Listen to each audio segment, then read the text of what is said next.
남자친구가 있었는데 현타 왔어요. 그때 좀 좋은 책이 안 나올 것 같다. 진짜 내가 원하는 삶을 한번 살아보자. 안녕하세요 여러분. 오늘은 제가 어떻게 책을 쓰게 됐는지 그 과정을 한번 이야기해 보려고 해요. 이 얘기는 저한테도 감정이 많이 담긴 이야기라 어떻게 설명해야 될지 고민이 많았거든요. 저는 20살 때 갑자기 뇌출혈로 쓰러지게 되었어요. 그 당시 저는 눈을 떴을 때 아 살았구나 라고 안도를 했고, 이상하게 마음 한편이 조금 억울하고 힘들 때나 사람들의 시선이 좋지 않거나 이럴 때는 왜 나한테 이런 일이 생겼을까? 왜 나만 이런 일을 겪어야 하지? 이런 생각을 했던 것 같아요. 병원 생활을 재활병원에서 입원 생활을 되게 오래 했는데 한 23살 때까지, 20살부터 23살 때까지 계속 입원 생활을 했어요. 그러면서 정말 많은 환자들과 보호자들 그리고 이제 간병인분들도 많이 만났고 그 안에서 많은 것을 배우고 느꼈습니다. 단중 그때 막연하게 생각했어요.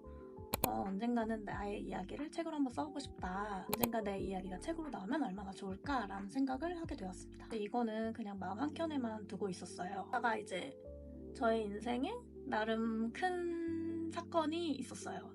제가 공무원 하면서 공무원 생활에 대한 이야기는 차차 다시 풀어보도록 할게요. 공무원 하면서 만난 남자친구가 있었는데 그 남자친구가 제가 면직을 하고 저는 별로 불안하지 않았거든요. 그냥 공무원 생활이 너무 안 맞았고 너무 힘들었기 때문에 그만둔 거에 대해서 저는 별로 아예 불안함이 없다고는 말을 못하겠지만 그래도 그만둔 거에 대해서 이제 뭐 해먹고 살지? 라는 불안함 10%?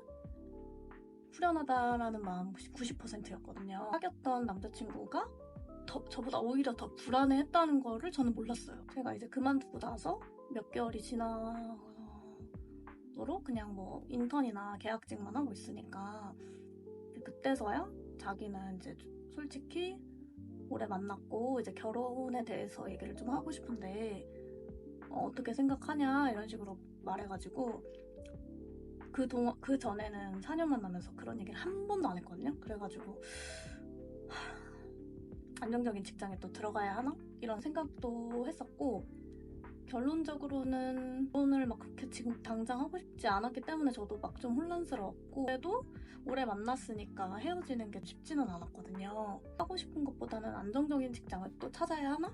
이런 고민을 좀 하게 되었어요. 진짜 내가 원하는 삶을 한번 살아보자. 그때부터 이제 책을 써봐야겠다라는 마음을 본격적으로 갖게 되었어요. 처음엔 너무 막막해가지고 이제 글쓰기 수업도 듣고 제가 그때 조금 여유로운 그런 회사에 다녀가지고 할 일만 끝내면 좀 자유롭게 시간을 쓸 수 있어서 계속 책을 읽고 글을 쓰고 24년 6월쯤 초고를 완성했습니다. 이제 투고를 했는데 놀랍게도 7군데 정도 연락이 오고 이제 추가적으로도 한 곳 정도 더 연락이 왔어요. 신기했어요.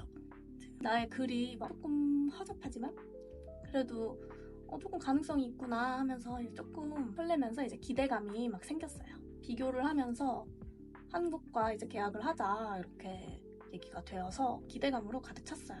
하지만 그 이후의 과정은 순탄치 않았어요. 모든 소통을 유선으로만 진행했고 계약서는 우편으로 주고받았거든요. 근데 저는 그때는 이게 이상한 건지 몰랐어요. 출간이 원래는 10월로 예상을 하고 작업을 진행을 했었는데 이게 점점 미뤄지게 되는 거예요. 출판사 사정 때문에. 근데 뭐 어쩔 수 없지 하고 그냥 기다렸는데 이게 점점 딜레이 되면서 저도 주변에서는 책 언제 나오냐 이렇게 질문 받을 때마다 너무 스트레스 받는 거예요. 빨리 저도 이미 6월에 썼는데 7월에 계약까지 완료했는데 저도 안 나오는 거에 대해서 그 과정에서 제가 할 수 있는 거는 아무것도 없었고 저는 또 그 사이에 취업을 해버려가지고 너무 바쁜 거예요. 그래서 이래저래 좀 스트레스를 받았거든요. 그러다가 12월에 이제 책 제목과 표지를 이제 막 보내주셨는데 너무 제 마음에 안 드는 거예요.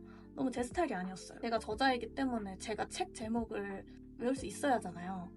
근데 책 제목이 아무리 해도 외워지지 않는 거예요. 이게 좀 현타 왔어요. 그때 좀 모든 게 제 마음과 달라서 내 이야기인데 내가 컨트롤하지 못한다는 거에 대해서 굉장히 회의감을 많이 느꼈습니다. 그리고 그 느낌이 너무 힘들었어요. 대표님께서는 물론 되게 경험이 많으시지만 저를 존중해주지 않는다고 제가 느꼈어요. 대화 끝에 대표님도 이런 상태에서는 좋은 책이 안 나올 것 같다 라고 말씀을 하시고 저를 이제 보내주셨어요. 근데 7월부터 기대하던 책이 12월이 돼서 계약 파기로 끝나니까 들떴던 마음이 실망감과 허무함으로 바뀌더라고요. 도움을 주셨던 선생님한테 이제 말씀을 드렸더니 그냥 뭐 엄청 나쁘지 않으면 그냥 하지 그랬냐, 그냥 해보는 것도 좋은 방법이다 라고 하셨는데, 저는 그러한 기분과 저의 의견을 반영을 거의 안 해주시는 거에 대해서 같이 할 수 없다고 느껴서 이건 전 못하겠다. 그냥 뭐 조금 더 늦어지는 한이 있더라도 제가 애정이 더 가는 책으로 너무 만들고 싶다라고 그렇게 말씀을 드렸습니다. 출간을 기다리던 7월, 기대했던 9월, 지나버린 12월. 첫 책은 이제 실망감과 허무함으로 끝났어요. 그러니까 회사 일도 너무 바쁘고 멘탈이 나가는 거예요. 그래서 조금 쉬고 다시 마음을 다잡았어요. 그러니까 생각해보면 중요한 걸 몰랐었던 것 같아요. 저도 새로운 출판사에 다시 투고도 해보고 그 연락을 여러 곳에서 받았다고 했잖아요. 한 곳에다가 이제 다시 연락을 드려봤어요. 저한테 같이 했으면 좋겠다고 계약을 하기로 하고 나서 메일을 주신 출판사가 있었는데 이제 거기에 제가 다시 한번 문을 두드려봤어요. 근데 다행히 감사하게도 환영하면서 받아주셨어요. 회사 대표님과는 1월부터 대면 미팅도 하고 직원분들도 뵙고 하면서 처음과는 굉장히 느낌이 달랐어요. 근거 없는 자신감만 있던 게 아니라 더 신중하고 더 진중해졌어요. 지금은 더 감사하고 진지한 마음으로 작업을 하고 있습니다. 제가 이 과정에서 제가 느낀 거는 삶은 언제나 계획대로 흘러가진 않지만 진심이 있다면 언젠가는 거기에 닿을 수 있다고 생각해요. 제가 쓰러졌던 날부터 이렇게 글을 다시 쓰는 지금까지 모든 시간이 저를 작가로 만들어주고 있었던 것 같아요. 그러니까 이 이야기를 나누는 이유는 혹시라도 자기 이야기를 꺼내고 싶은 분들, 도전하다 실패해서 상처받았던 분들께 조금이라도 위로가 되기 위해서예요. 저도 실패도 있었지만 지금 이 과정을 통해 제가 정말 원하는 방향성을 가지고 글을 쓰게 되었으니까요. 여러분도 꼭 자신만의 이야기를 밀고 나가셨으면 좋겠어요.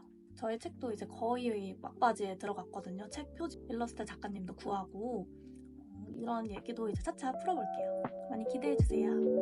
구독과 좋아요도 눌러주세요. 안녕.